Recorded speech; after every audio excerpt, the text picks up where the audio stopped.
And the deadline is now over for approximately 40,000 people living in the Khori village, which is part of a protected green area in the Aravalli ranges. The demolitions of their jugis are expected to begin, but no alternatives have been planned for their rehabilitation. वहाँ तोड़ेंगे कैसे? वहाँ नहीं जाएंगे। गरीब लोगों को तो दुनिया सताती है, ऊपर वाला भी सताता है, इंसान भी सताता है। सारा ये मतलब पूरा छत्ता यहाँ ये इन्होंने ये पीछे को मतलब गिरा दिया, जो भी मतलब समझ तोड़ा था मतलब यहाँ नीचे लैंड जो मतलब ऊपर लैंड रहता है टुकड़े का जो भी था मतलब वो यहाँ नीचे गिरा दिया।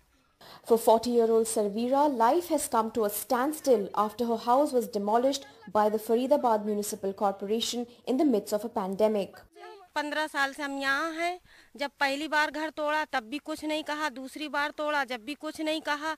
मेरा परिवार पूरा बिखर गया और ये टूटे फूटे घर में हम रह रहे। मजदूर आदमी है, खाने के लिए है नहीं। लॉकडाउन लगा था उसके पहले, फिर बाद में घर तोड़ दिया। ना कोई कागज मांगा, ना कोई पत्र मांगा, ना कोई नोटिस लगाई, कुछ नहीं। On the 7th of June, the Supreme Court directed the Municipal Corporation of Faridabad to remove encroachments in the Khori village, which falls under the protected green area for the Aravalli range, within 6 weeks. Under the forest law, no construction is permitted here because it is a notified forest land. But over the years, successive governments have turned a blind eye.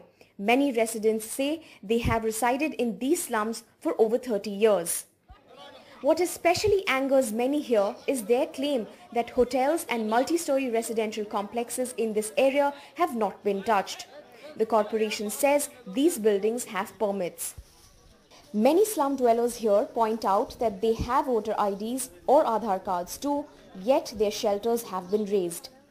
ये पीछे आप देख रहे हो 5 star hotel है, तो उसको तो तोड़ा नहीं जाता है, जबकि वो भी हिल में आता है, अरावली हिल में। और हमारे ये गरीब के घरों को ही देखा जाता है।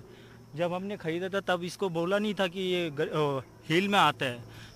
Ghanshyam, who invested his entire savings in building this house for his family of 5, can barely afford 2 meals a day. And now his house no longer has a roof or a door.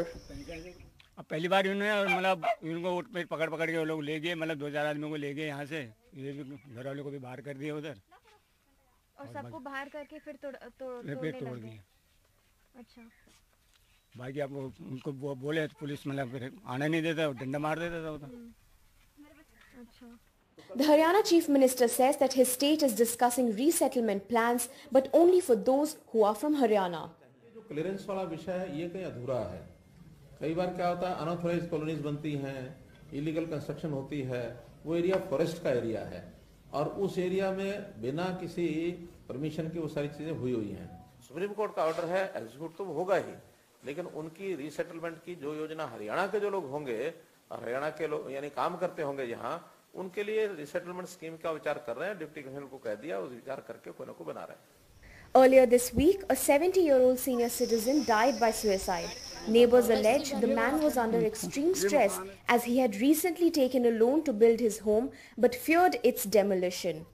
ये पेड़ में लटके हुए थे सुबह के time, तो पता लगा कि ये घर बना टूटने के चक्कर में उन्होंने सुना कि टूटने वाला है, इसीलिए उन्होंने फांसी लगा लिया।